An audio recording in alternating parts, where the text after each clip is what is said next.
welcome to Game Session's YouTube channel.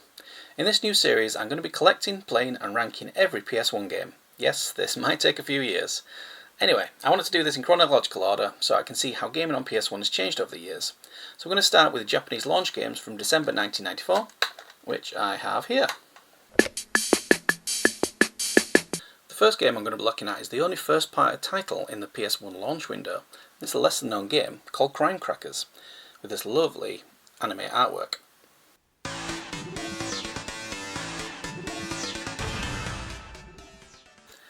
Crime Crackers was developed by Media Vision, who would later become famous for the Wild Arms series.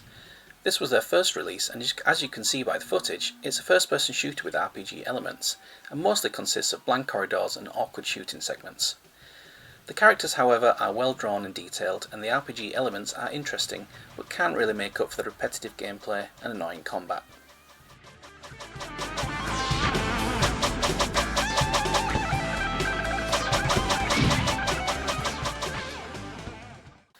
So this brings us to our first look at the tier list. I'm going to use the standard S to E ranks, and there will be a U rank as well for anything that I can't properly experience due to language barrier or me not understanding the rules of the game.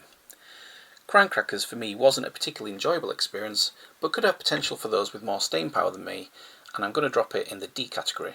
Not terrible, just not great. Next up is Ridge Racer. Notice this, we've got the Japanese box art here, which includes Rave War written on the side of the vehicle, which was the early working title for Tekken. This is blacked out on the US release, and on the European release it actually says Starblade on the side. 3, 2, 1,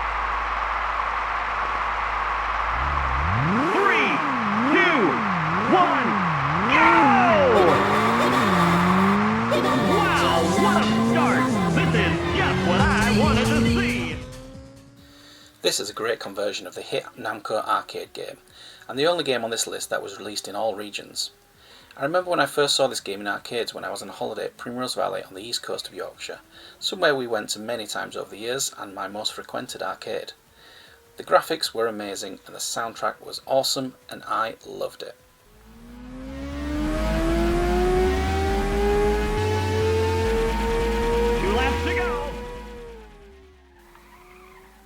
I didn't get a PlayStation console until late 1996, so I skipped this one and went straight to games like Destruction Derby 2, Gran Turismo and the later Ridge Racer titles.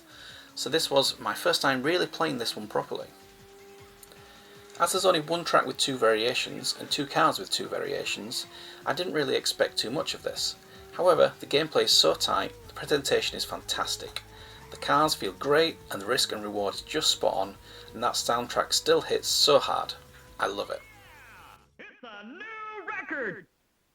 Great job! I got everything on camera so you'll watch it later, huh? You're the greatest!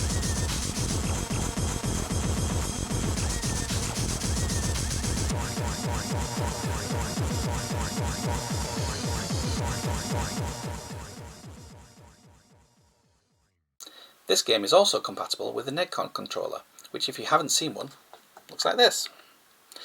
It's a unique controller which twists in the middle and has some analog buttons as well, which are just here. I did try a few tracks with the Nekketsu on Ridge Racer, but quickly went back to the trusted DualShock. Once you reach the credits, you get access to the reverse tracks and the competition seems to get a lot harder too. I spent well over an hour trying to beat the second track, but ended up giving up. However, I'll definitely be returning to this one.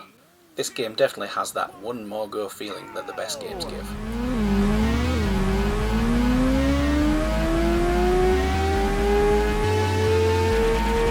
2 laps to go!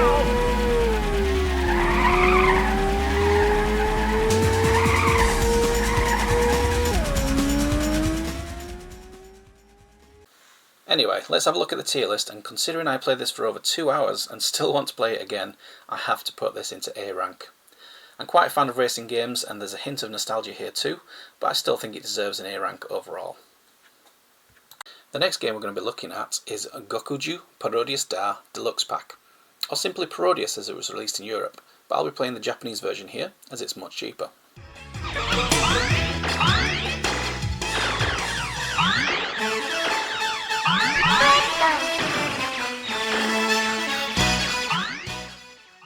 As the title suggests, this Konami compilation of Parodius Da from 1990 and Gokujou Parodius from 1994, or to give them their English titles, Parodius From Myth to Laughter and Fantastic Parodius. If you've not heard of Parodius, as the name implies, it is a parody of Gradius series and takes the mechanics from that famous shoot 'em up series, but sets them in the wild and wacky world of Parodius, as I'm sure you'll no doubt see from my accompanying gameplay footage that's on the screen now.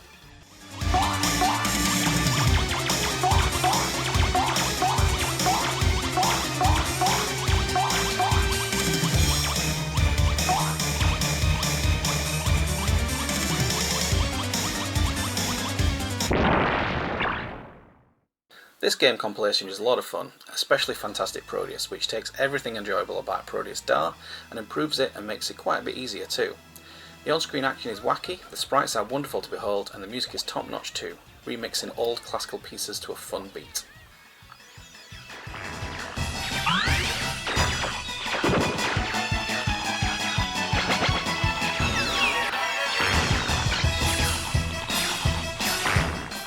Over to the tier list then, and this one slides firmly into B rank for me. I enjoyed playing it for an hour or so, and I would likely play it again and work my way up through the difficulty levels. Next we have Tama, and its wacky subtitle, Adventurous Ball in Giddy Labyrinth. Love that.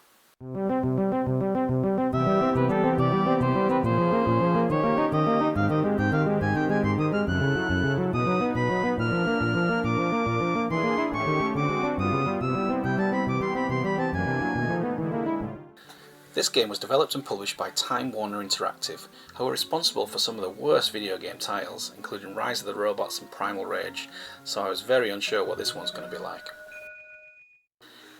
However, I was very pleasantly surprised to find a very playable puzzle game, where the task is simply to guide your ball around several obstacles and reach the goal. A time-honoured classic with gameplay similar to Super Monkey Ball or the classic Marble Madness.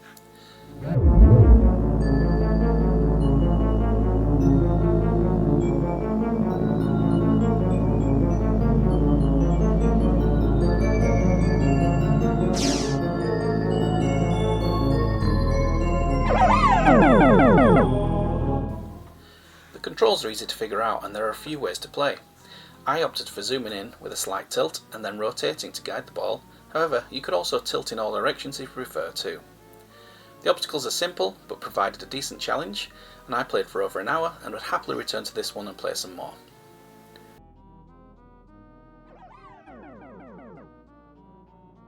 Overall, I'd give this game a solid B rank. There's not much to it and the graphics are quite basic, but what it does very well. Next up is A-IV Evolution A-Ressha de Ikou 4, or more simply known as A-Train 4 Evolution.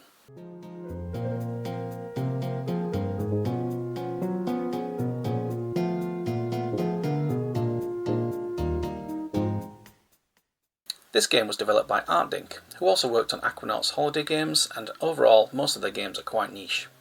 It sees you managing a small town's transport infrastructure and placing train tracks and bus lanes to help the town grow.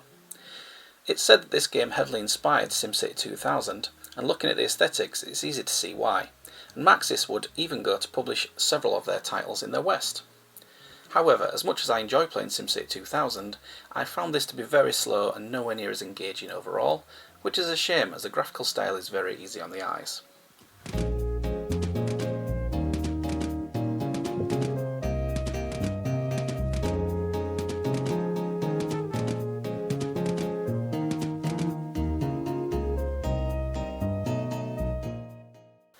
Overall, this one I'd give a D rank, as it's not a bad game per se, but it just wasn't my cup of tea.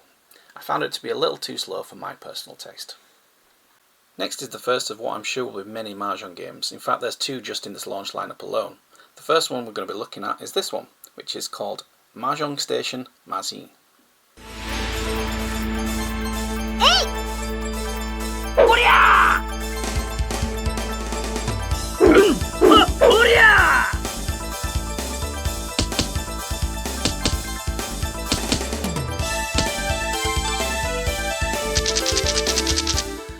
This game was developed by Chat Noir, which is French for Black Cat, and this studio pretty much exclusively makes Mahjong games. This particular game has a very over-the-top 3D animations in between each piece placement, which sets it apart somewhat from the other entries. This is the first Mahjong game I've ever played, so I decided to do some swatting up on how to play and watched a few YouTube videos on the subject, which helped me learn the basics. I still didn't understand everything that was going on, however, I knew enough to get by and get some enjoyment from this game. The overall Mahjong is quite fun and enjoyable enough to pass some time, and I'd like to learn more about it and get better at it.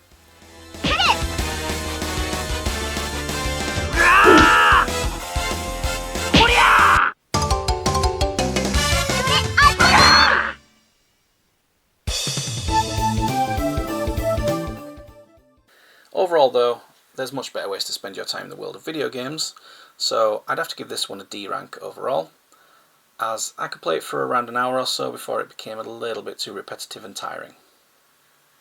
The 7th game we're going to be looking at today is the most expensive on the list. It's this one. It's Nekketsu Oyako, which translates to Hot-Blooded Family.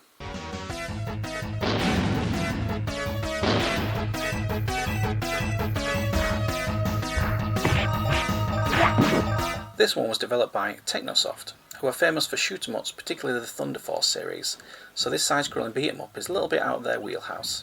It is, however, a competent, if a little bit repetitive action game, with some lovely 2D artwork and some rather bizarre levels too.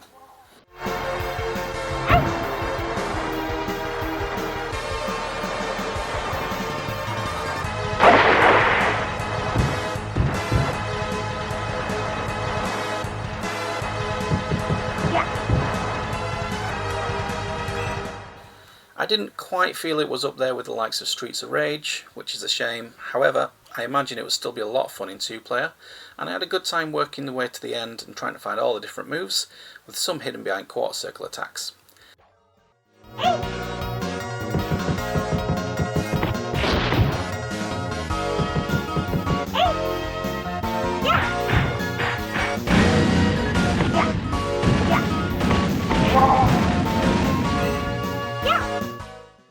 Overall, I would say my time spent with it was okay, and as such I'll stick it smack bang in the middle with a C rank. Next is Mahjong Goku Tenjiku. See, told you it wouldn't be long till we get another Mahjong game. This is the last of the day 1 launch titles though.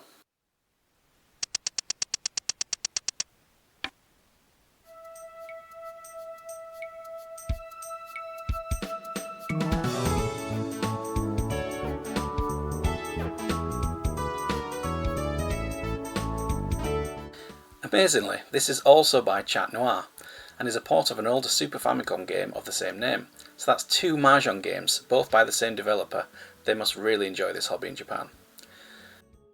This one has much simpler graphics than Mazin, which I actually preferred, as it was easier to follow what was happening, and apparently the characters are from a classical Chinese novel called Journey to the West, and when you battle them in the Mahjong games on the way to Tenjiku, which is the title of the game. Much like the previous Mahjong game, however, although it is fun for a while, ultimately the gameplay is lacking for me.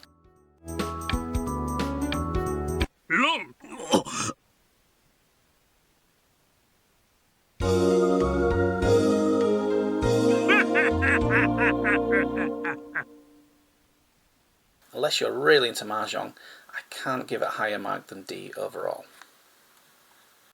1 week after launch, Japan received 2 more games. The first we'll be looking at is Twinbee, Taisen, Puzzle Dama.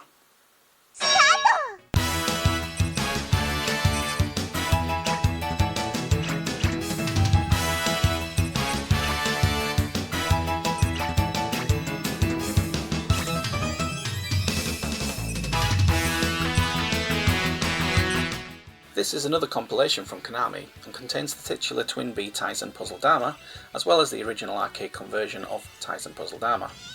Both are very similar games to Puyo Puyo, but with their own twists, and of course the former features characters from the Twinbee universe. This was actually quite a lot of fun, and one of the better Puyo Puyo style puzzle games that I've played. The colours and characters were very pleasant, and it featured a nice progression of difficulty that encouraged me to play on and on. For me, both games were pretty much equal, and both worth playing through to experience all the characters.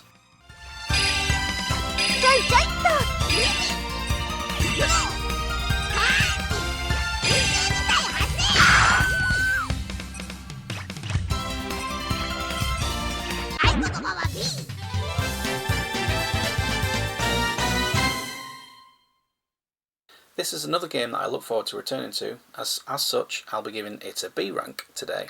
Another puzzle game, but very well executed. The next game was released on the same day, and I might struggle to get this in one take. It's Kikuni Mashiko Warefuyu Kikuni Mashiko Warefuyu Kan Pachi-Slot Hunter. And that roughly translates to Kikuni Mashiko, the laughing policewoman Pachi-Slot Hunter. Lovely artwork.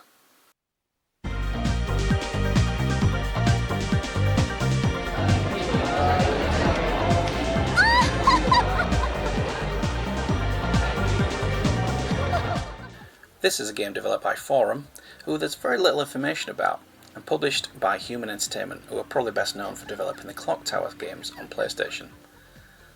This game sees the titular laughing policewoman appear in a few comic book scenes, and then it's onto the gameplay, which is the second part of the title, Pachi-Slots. These are very basic fruit machines, of which there are 5 to choose between, and that's about it. You insert a coin, press a button, and see if you're lucky enough to match 3 in a row. I tried out all the machines and they all play pretty much the same. There's not much other gameplay here, which is a shame, as I quite enjoy more complex fruit machines with feature modes. I used to play them quite a lot when I was young on the Amiga. Anyway, once you've had enough of playing on your fruit machines, you can advance the story and see more comic book action. And that's it. Rinse and repeat. I played for around an hour, but it wasn't enough to keep me wanting to play, and the story wasn't very interesting either.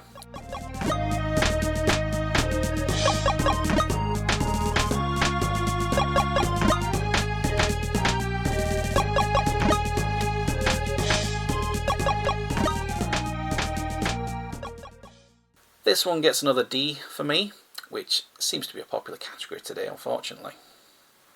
1 week later and we get 2 more games. The first one we'll be looking at is this one, which is Motor Toon Grand Prix, and is another first party release.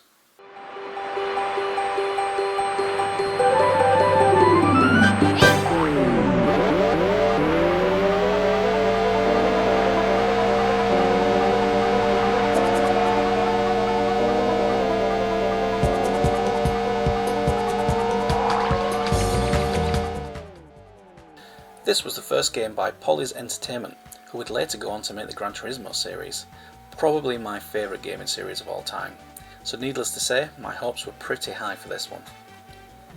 Interestingly, the sequel to this one would actually be released worldwide, somewhat confusingly in the West as Motor Toon Grand Prix, dropping the 2 from the Japanese title. However, that wouldn't be until 1996, so the game we're looking at here is the 1994 original release.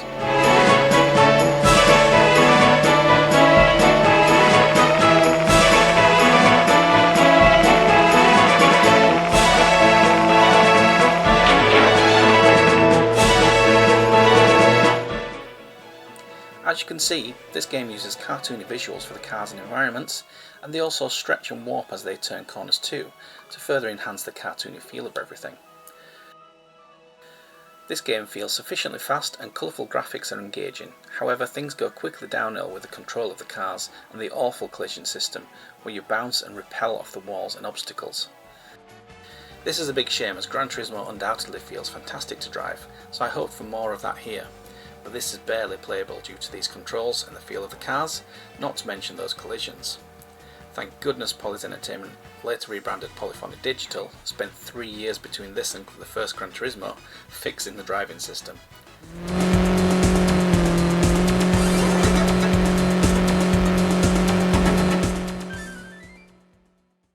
This game can't get more than a D from me, as it wasn't much fun to play.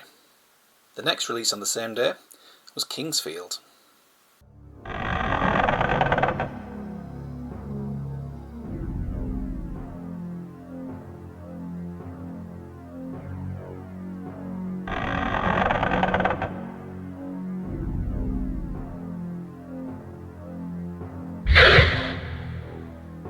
This is another game whose sequel was released worldwide with the original's name. This is the 1994 game, of course, and another one that I was intrigued about, as it's the first game from Software, who would later go on to make the highly acclaimed Dark Souls series and many excellent spin-off games, as well as other great series such as Armored Core.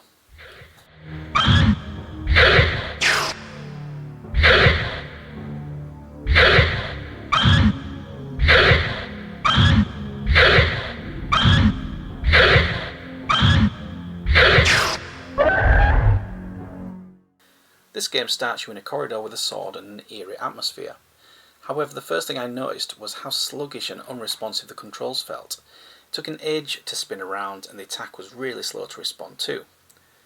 Enemies took a few hits to defeat and the combat basically is moving backwards and then forwards again to attack, followed by stepping back again to avoid the counter from the enemy. This is very tedious and the enemy attacks don't even seem to be predictable either. I explored around for a while and everything looked very similar, the enemy designs left a lot to be desired and I found it very frustrating to play.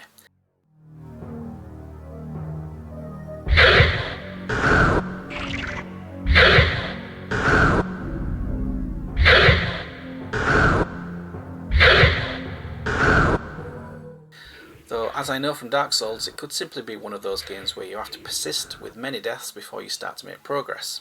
Though unlike those games, you have to reload and there's no roguelike progression.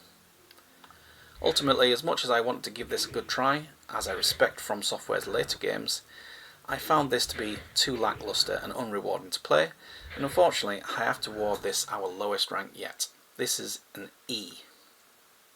A truly miserable experience that you should avoid unless you're a glutton for punishment.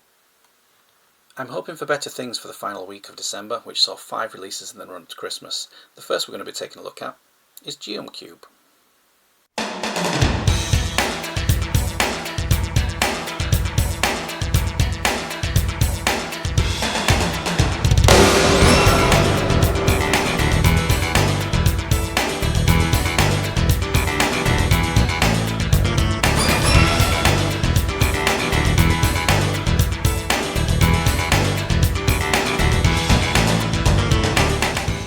This is a 3D puzzle game developed by Technos Japan and would be their only release on the PlayStation and also one of the few games in 1994 to make it to the USA. It's basically a 3D take on Tetris, as you can most likely see from the video, and the gameplay is very similar to the 1989 game Blockout, which I remember owning for the Amiga when I was younger, so this felt quite nostalgic for me.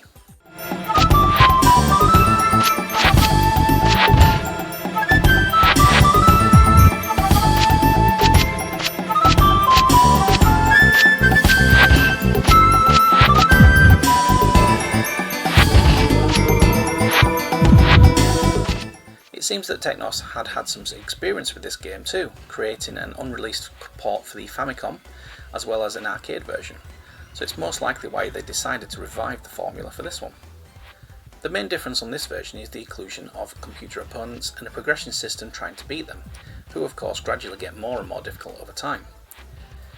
These opponents also seem to have their own style, which I liked. For example, one of them would start rapidly spinning the pieces around before placing them, which was initially quite off-putting before I became used to it, as you could always hear them whenever they drafted a new piece.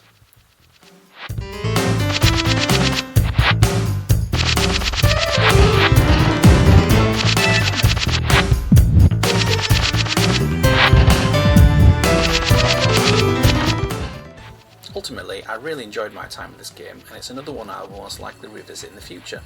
The music was very good, and the graphics, though simplistic, were effective. I chose to use the skin with numbers as it helped me realise what row I was on, and where to put my pieces, and also changed the control scheme to use the shoulder buttons for rotation, as early on I kept accidentally pressing the lower button in a panic to rotate the pieces in time. It's nice that these options are available.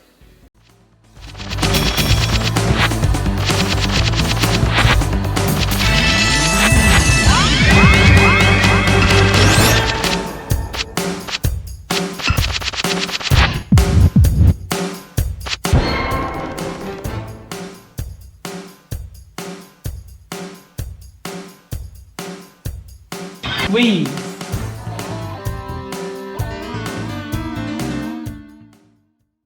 Overall, this one is a solid B rank for me. A great game, and I recommend trying it if you enjoy arcade puzzles. Next up on our Christmas list is our first sports title, and it's baseball, a very popular sport in the Far East, as well as of course in the Wild West of the USA. Not really a thing here in the UK though. This game is called Jikkyou Powerful Pro Yaku 95.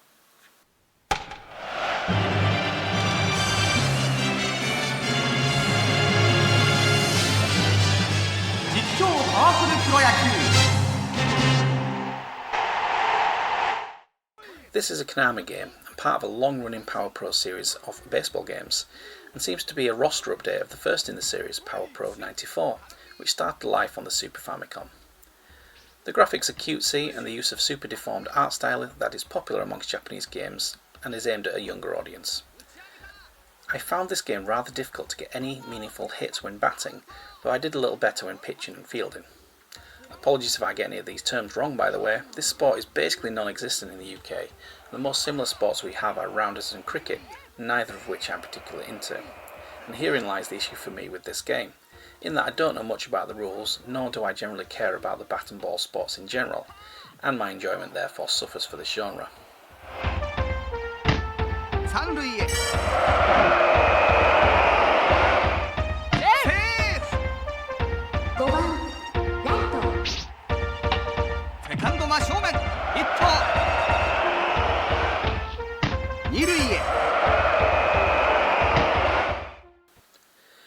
So I can't really give this higher than an E, as I didn't enjoy it and felt little motivation to persist for a sport that I don't care for. I was tempted to place it in U, as my knowledge of the sport prohibited progression, but I feel I played enough and know enough about it to know that this game's not for me, so I'll stick with an E. And so, from a game where I know very little of the sport, to one where I've never even seen it played, we have our first shogi game, Kakinoki Shogi.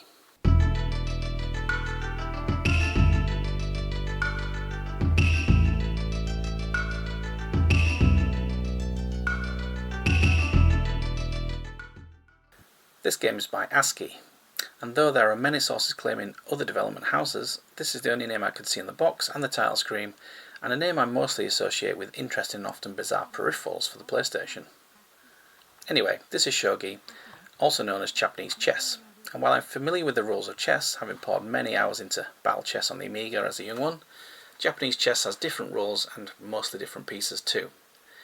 My lack of understanding isn't helped by all the pieces being identical in shape and only identifiable by a symbol on them, which, as much as I tried, I couldn't really give this one a proper go. And the uninteresting interface didn't help my enjoyment either.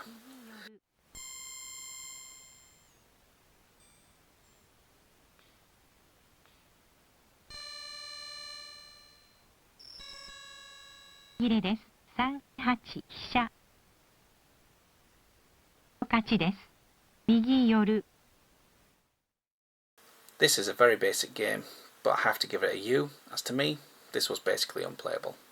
Well, this won't be any better. At least the box is prettier. Kind of. This is Huma Hunter Lime, Special Collection Volume 1.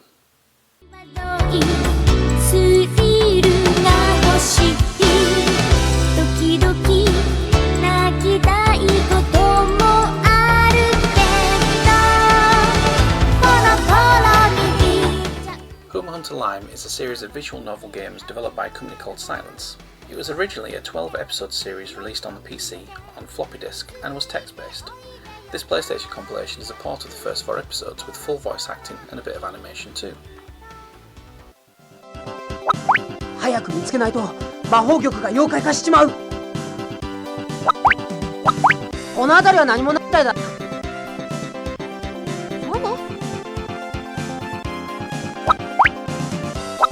あっちに行ってみよう。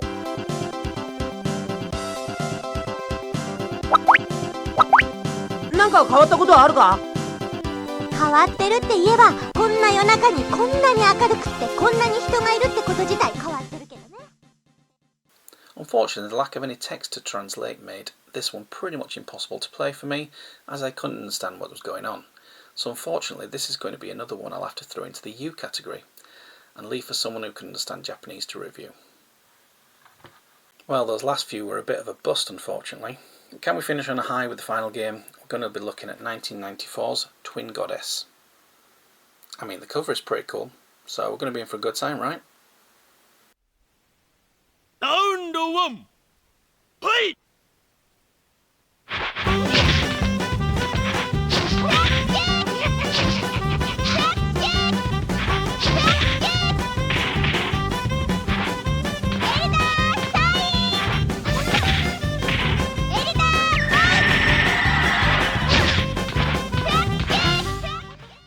The final game on today's list is by Polygram KK, who only made 2 games, both for the PlayStation and both which use live action FMVs, which is a big retro thumbs up from me.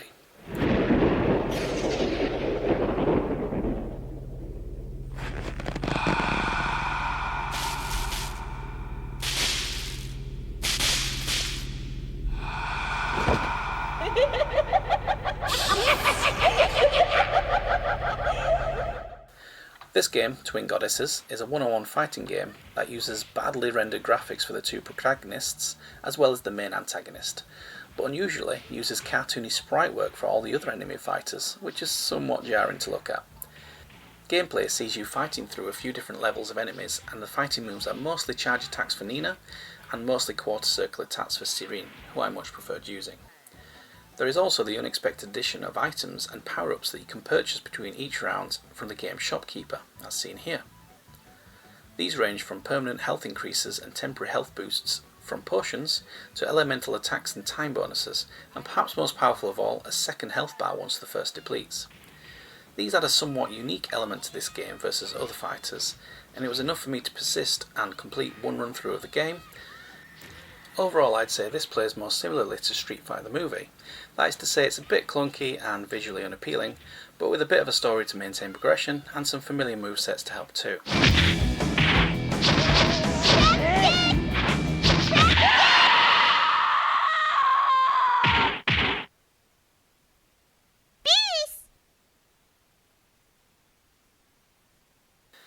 And the final game on this list gets a mid-range C from me here.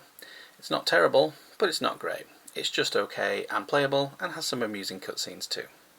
And that's it for my first episode of my ranking every PlayStation game project. I've already started working through the next episode and have another pile of games to play through.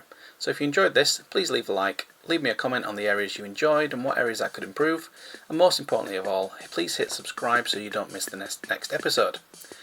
I really enjoyed playing these games and I was completely unfamiliar with most of them, so I'm already looking forward to the next batch, so I'll see you for that one, hopefully in the next few weeks, all being well. Until next time, my name's Paul and you've been watching the Game Sessions YouTube channel. See you later!